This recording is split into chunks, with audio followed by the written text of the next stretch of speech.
May makukulit na bata na hingi ng pandesal sa mga customer natin. Buti na lang at mababait ang customer, binibigyan sila. Hindi ko alam kung saan galing ang mga batang to, bigla na lang sumulpot dito sa pwesto. Basang-basa pa sila.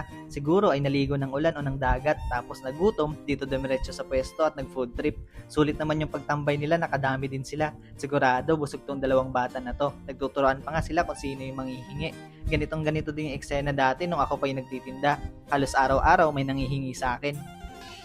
Oh. Ako wala. Ako bitaw. May nag-comment sa vlog ko nakaraan. Sabi niya, next time ako naman na magbenta kahit one time lang. Namimiss niya daw na ako yung nagbebenta. Kaya ito, pagbibigyan natin siya. Okay guys, so tayo na muna yung magbebenta ngayon saglit.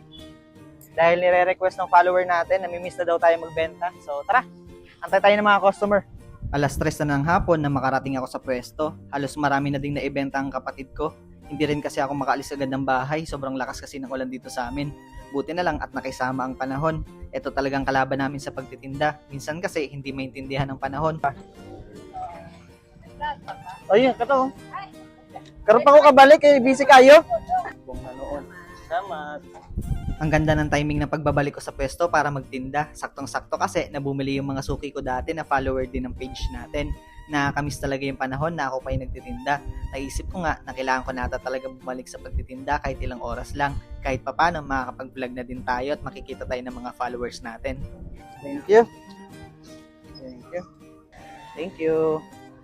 Hindi magiging madali para sa akin na isingit yung pagbebenta. May mga iba pa kasi akong ginagawa. Pero sabi nga nila, kailangan lang ng time management, kaya gagawin ko ang lahat para makapagtinda dito sa pwesto araw-araw. Wala naman talagang madali, lahat dadaan sa hirap. Basta sama lang natin ang sipag at tiyaga, sigurado kakayanin natin yan.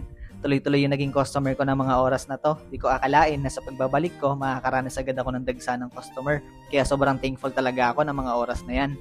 So, bali yun guys, daming customer. Malapit na maubos. Konti na lang. Ayun, dami natin na ibenta. Tapos may niluluto pa tayo dito.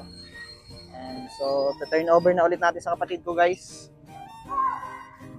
Mag-iisang oras din na ako yung nagtitinda at nung medyo wala ng customer ay binalik ko na sa kapatid ko yung pagbebenta. Kailangan ko pa kasing umuwi dahil may mga gawaing bahay pa.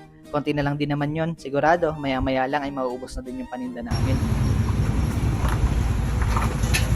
At ng mga bandang 5 PM, nakauwi na yung cart namin. Saktong-sakto kasi maya-maya lang ay gagawa na naman kami ng pandesal para sa benta kinabukasan.